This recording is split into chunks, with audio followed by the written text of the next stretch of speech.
Welcome back, everybody, to Where's the Line? Nebraska's first and only sports betting show. Yeah. I'm your host, Andy Class, and joined by Jabron. the Parlay Pounder. You got it. We're back again. Oh, yes, we are, and we are talking more college football. Got to. Picks upon picks upon picks, and we got the banger that everybody's talking about. Yeah. I mean, we got a little bit of a ranked team from the Big Ten coming on over from the Big House to play in our Big House at Memorial Stadium. Yeah. But we got to start somewhere else first. Okay. Couple of ranked teams here, couple of unbeaten teams here out of the Big 12. The Jayhawks are ranked 24th in the nation, but they're still big underdog, 16.5 points to the third-ranked team in the nation, that being the Texas Longhorns. That's a 2:30 kick on ESPN. 61.5. You got the hook there is your total. Yeah, Andy. Texas quarterback Quinn Ewers, remains perfect on the season with 9 touchdowns and 0 interceptions. The true sophomore has shown excellent improvements from last season. I think he's a serious threat throwing the deep ball this year. He looks freaking really great. They have one of the nation's most dynamic tight ends in Sanders, and then their wide receiver room with Xavier Worthy, just a really great passing threat for him. So I believe their offense is one of the best in the nation, and they've showed that this year already.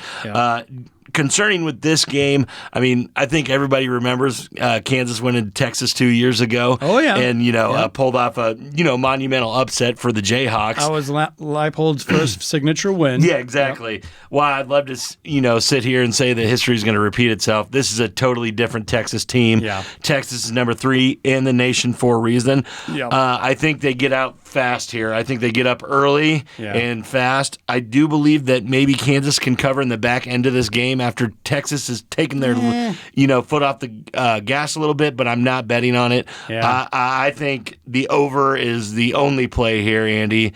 Over 64 points is what I'm seeing. And that's a big number, 64. It's the line's sitting at 61.5, and usually at this point in the season, Texas is 3-1 or something like that. And I say, well, who have they beaten? You can't say that. Can't say that now. They knocked off Alabama. They took care of business. They are scoring a lot of points. The quarterback you mentioned there, Quinn.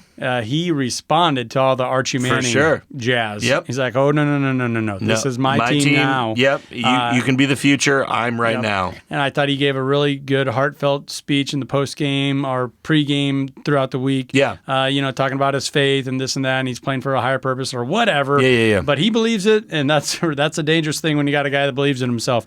And for how good Kansas has been, they're 4-0, and they've been, and you could see the improvements. For sure. Starting 3 years ago. With all that being said, they're still only 2-6 against their spread the last 8 games. They're still not covering, even though they're winning these games. They're winning a lot. They're 4-0. They're still not covering. And how can you expect them to go to Texas and cover? And also, you mentioned the upset a couple years ago. Yeah. Texas hasn't forgotten that. Oh, for sure not, Andy. And they're still trying, and they're really excited.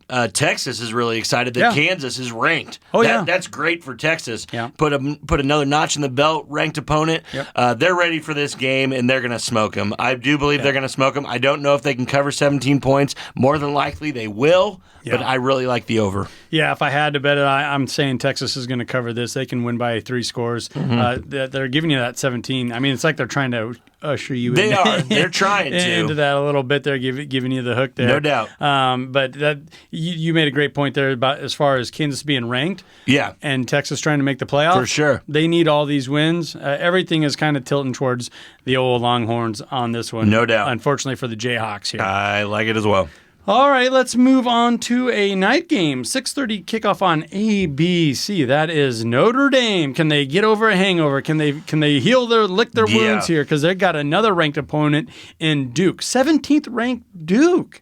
But Notre Dame's still a 5.5-point favorite going on the road here after a kind of a stunning loss there. I mean, it's not a surprising loss. Yeah. Just in how it unfolded at home. Just kind of a weird one. No bad calls, this and that. Yeah. Brady Quinn, the former Notre Dame quarterback, For sure. now analyst, Big team, saw him on CBS Sportsline earlier yesterday, and he got on and he straight up said, "Don't blame this on the refs." There was a few moments throughout that game where Notre Dame could have won it. No doubt. But they didn't. They let it slip, and it played out the way it played out. I agree. I mean, that's all you can say. I mean, and they can't sit there and think that, like, oh, this is the end of the world. This is Ohio State we're talking about. Yeah. This is one of the best teams in the nation that they lost to in a very, very hard-fought, tough game. That being said, Andy, is there going to be a little bit of a hangover? I know a lot of people are saying that. I think they're more hungry than ever. I think they are chomping at the bit to get onto this Duke team that thinks they're good.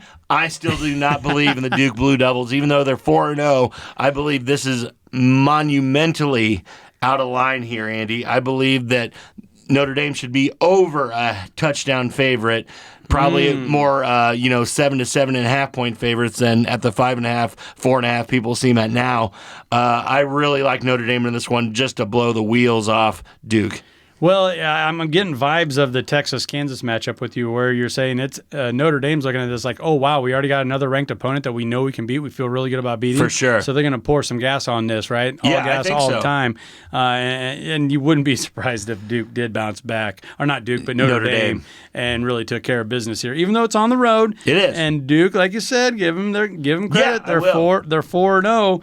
And Notre Dame's still ranked 11th in the nation, so it's still all out in front of Notre Dame. Yeah. You know, don't they got USC at the end of the year? For sure. They still got chances to, and this win right here is a good stepping stone into a USC game. Yeah. So I really like Notre Dame to cover here.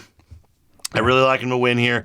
One thing I would look at, Andy, is a little bit of that under juice. 52? 52.5 is where I'm seeing it, Andy.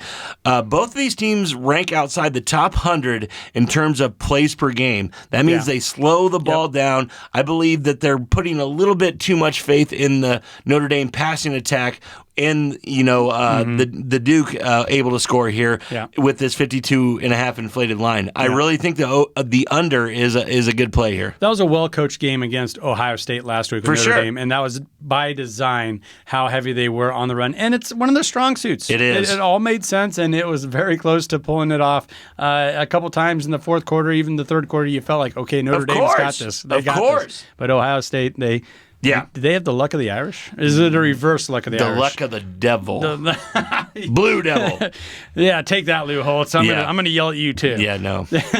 Well, let's head on to the main event then. Let's do it. I mean, this is the game. This is the game everybody's been talking about. Here we go. I think we got Will Compton's coming to town with old Taylor Luan. We got the Bussin' Boys. Bussin' with the Boys doing a show. I believe that's Friday night, tomorrow night.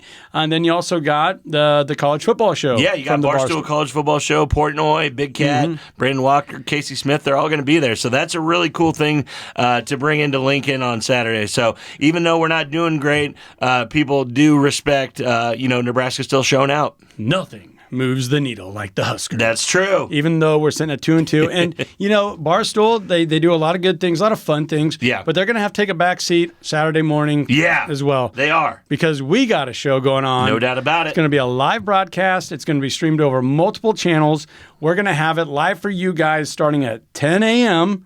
on ESPN Tri-City Radios. It's going to be on the live stream on the Facebook page. So if you don't follow ESPN Tri-Cities on Facebook, get on there, set the notifications, give us a follow, give the channel a follow, and we're going to be bright up and early with you guys. And we also got NBNR, No Block, No Rock. Yes. We're going to have a Husker podcast. We also have a lot of really good guests. Corn Craze, Connor Hayes. Going to be swinging by. We also got Blue by 90, the most popular podcast out of Michigan that follows Michigan football. Yeah, we're going to be able to get a little insight into the Wolverine action as well. So it's not going to be just, people thinking the Huskers are great and stuff. We got a lot of good guests coming on that are very knowledgeable about football. Like we do every Saturday, we're going to be running down through the games, everything that you guys are going to want to see, where the lines are, all that kind of stuff, and which way to bet. So it's going to be a lot of fun. Please tune in. And if you're around, can't they swing by? Yeah, for sure. We're in the lot right in front of Pinnacle Bank Arena. We will have the location posted on our socials, so make sure you follow us on Twitter, NBNR on Facebook, all that good stuff. We will post the location. And come in, have a drink, and, win some money. There we go. Love it. And NBNR, they'll have it over their YouTube channel and their Twitter channel as well, or X X going to give it to you. X gone. All right, let's get into this point spread here, though. Yeah. Nebraska, 17-point dog at home, 2:30 kickoff on Fox. 39 is your total. I think that total makes a lot of sense. People think of Michigan, think, oh man, they got a great offense, 2 running backs, all this stuff. But I don't know. This season, they're 4-0. I get it, but when I watch Michigan, I feel like I want more. Yeah, for sure, Andy. And I believe that's kind of how Jim Harbaugh does it. He doesn't care. He doesn't need to beat a team by 40 to feel like his team's playing good football. You saw the same thing with the San Francisco 49ers when they were a good team, a powerhouse in the NFC all those times. He would get up and with the running game, which is exactly what Michigan does, rely on their front seven on defense and really drag games out and sit on the ball. Win by 14, win by 17. That's the way that they do it. Now, they have not played anybody to the caliber of the Nebraska Cornhuskers defense to this point this season. Yeah. Should they be scared? I don't know. This is the best rushing defense they've played the entire season so far. Well, it's the best rushing defense in the entire FBS, Andy. There you go. No, I believe that we will give them a couple scares in the first half, Andy. I think our running with the quarterback is going to throw them for a loop a couple times here. I think we get up on them a little bit, by 3 or 7 in the first quarter, and then I think they kind of turn on the jets, figure out what we're doing offensively, and then, kind of pound us in the ground with their rushing game. So I do believe that Michigan wins this game. I got the Cornhuskers covering the 17 points. I'm gonna save my pick for win or loss for our show. Yeah. For our live broadcast. But Nebraska's covering this. Yeah. They are covering this by a landslide. Michigan, for as good as they've been, they have not covered their last 5 games. They are 0-4 against the spread their last 4 games. Yeah. 0-4-1 last 5 games against the spread. And Nebraska, you mentioned the rush defense. Michigan's going to want to run the ball on the road, all those things. They got those 2 great running backs. They do. They feel like they need to run the ball. Harbaugh is going to try and make a statement. And I think the Huskers are up to the task. Yeah, I really do. I think they're starting to believe in what Coach Rule is trying to get across to these guys. Yeah, I do too, Andy. And I believe we are going to be able to slow the game down with our rushing attack as well. I think Anthony Grant is going to be ready. Harbaugh is going to be good on our side of the ball, running the ball. If we can just complete a couple passes to our tight ends and Billy Kemp, I believe, to move the chains, we are going to be there at the end of this game. I don't believe that we'll win, but we are going to be there covering that 17. I do believe that over-under is sitting right where it needs to be, though. Yeah, I might fade that total because it's pretty tricky. It's a tough one. At 39, but plus 17, Huskers can get me there. Let's go. Let's take a minute to recognize one of our fabulous partners, and it's the Nebraska Brewing Company. They're going to be on hand as well at the Tailgate pregame show. We have been enjoying the cold beer cream ale. That's right. That's the name of it. So cold good. Beer. It kind of gives you instructions right there in the label. It's a cold beer cream ale. And it is delicious. It is. World class in every glass. That is the Nebraska Brewing Company. Don't go anywhere. This is WTL.